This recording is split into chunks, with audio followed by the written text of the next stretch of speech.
Hello all, Dr. JC here one more time for week 2. This is part 3. We're going to look at Korea specifically to close out the East Asian world. And while we will look back at Korea as well as Qing China and Tokugawa and Meiji Japan moving forward, I did want to at least briefly talk about Korea's importance geographically and also talk about this long-lasting Choson dynasty as well. So we'll take a few minutes here to talk about Korea before moving on into week 3. While many of us may recognize the differences in Korea today on the peninsula between the North and South, between Pyongyang and Seoul, between communism and capitalism per se, understand this is a much more modern division. Historically, Koreans had been quite unified throughout the entire peninsula, very advanced civilization. The unity of the civilization can be traced back to its origins, back to this Joseon dynasty. And as you can see depicted here, it's going to last for fully 500 years. So about half the time of Rome. Pretty amazing to be sure. While we're not going to get into great detail about the Joseon dynasty here, I'd ask those of you that have interest to go ahead and research that on your own. I would point out the closing date of the dynasty here. 1897, we're right near that World War I era again.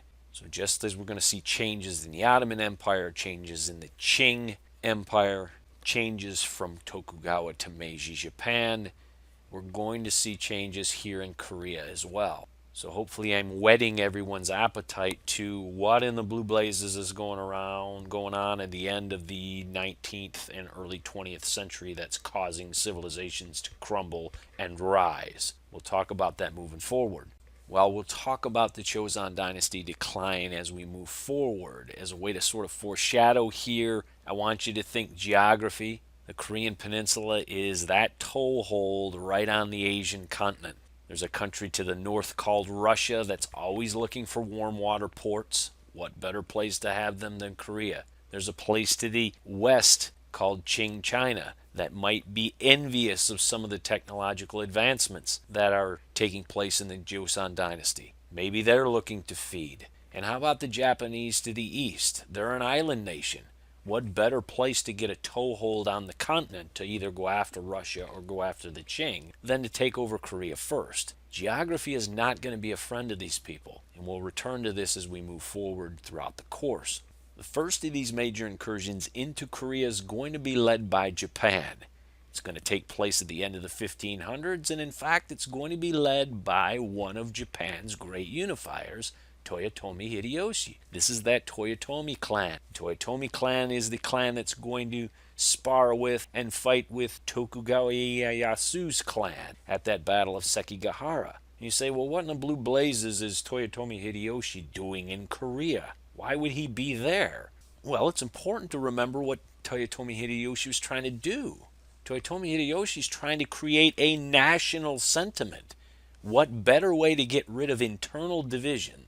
In the United States today, you could say, what better way to get rid of the sparring between R's and D's, right? Than to create a foreign war, to create a witch abroad. And what Toyotomi Hideyoshi was trying to do then was use Korea as a way to unify all Japanese peoples, all Japanese clans underneath him. Therefore, his focus was, if we can conquer Korea, I can create a nationalist sentiment. People will see this victory as something that can unify us under my leadership. That at least is what he had in mind. It's not how it's going to play out, but at least it sounded good on paper. After some opening initial success on land by Toyotomi's Japanese forces, they will march up the peninsula. They'll capture Seoul, they'll capture Pyongyang, and then the problems set in. The biggest problem for Toyotomi and the Japanese are the Ming in China. And you say, well, wait a minute, I thought the Qing were in charge. The Qing are not yet in charge. That won't happen until the 1600s. So we're in the latter part of the Ming here, and interestingly enough, just as Toyotomi is trying to use Korea as a way to fire up nationalist sentiment in Japan for him, the Ming look to do the same in this Korean conflict for their own empire, to fire up nationalist sentiment in favor of the Ming regime. Curious development to be sure, but it's going to be a problem for Toyotomi Hideyoshi. Folks are going to go to the negotiating table, negotiations are going to break down, and then poop hits the fan. For Toyotomi, he recognizes this could be an embarrassment at home, and if that's the case, political opponents, individuals vying for his position, hint, hint, Tokugawa Ieyasu might want to pounce on this negative development in Korea and make a power play themselves. Therefore, Toyotomi has nothing else to do here but double down. He is going to go back into Korea and finish this game. Choson forces here recognized one of the biggest problems that Toyotomi's Japanese forces had was reprovision and resupply. Therefore, if they could control the waters, if they could impact the Japanese ability to resupply their troops on the continent, they'd have to pull them off. And so the second phase of this fight actually occurs at sea as much as it does on land. And it's here in this second phase, this naval phase, that we start to really see the Choson dynasty's technological and engineering innovation come to the forefront, most specifically in this thing called a turtle ship. Not to take anything away from the naval prowess of Admiral Yi Sun-shin or his amazing victory at the Straits of Myeongyang in 1597, but it really was this turtle ship because it absolutely confounded the Japanese, both in battle and in planning. As depicted in the upper right-hand corner here, you can see the size of the Choson turtle ship in relation to the Japanese battleships. Much smaller, yet much closer to the water level. By being closer to the water line, not only were these smaller ships more maneuverable, it made Japanese fire more problematic. They couldn't necessarily turn the pitch of their guns downward to the water level for any kinetic success. Further, you'll notice the plating on top of the turtle ship. This allowed for arrows, bullets, cannonballs to just ricochet right off the top.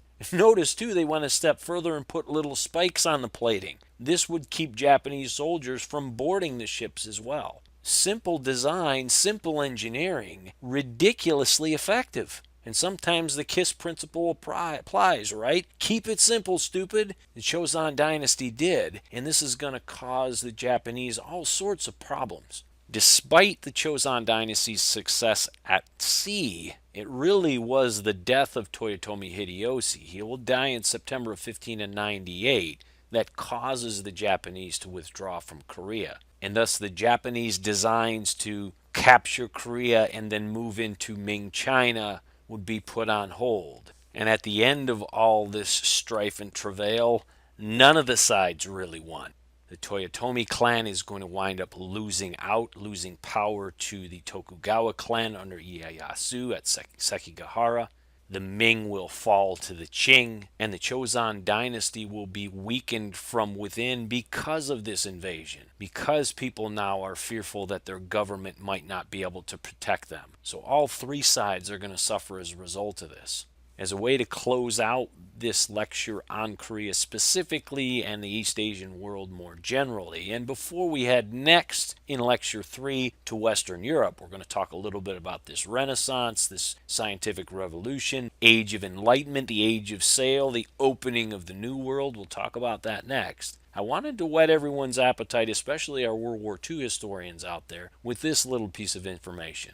Even though Toyotomi Hideyoshi failed, his plan will live on. The idea to use Korea to move into China will be tried again by Imperial Japanese forces in World War II. We'll come back to that later in the course. For now, I will say Dr. JC out. Lecture 2, Part 3. We'll head to Week 3 next. See you all in Europe for that.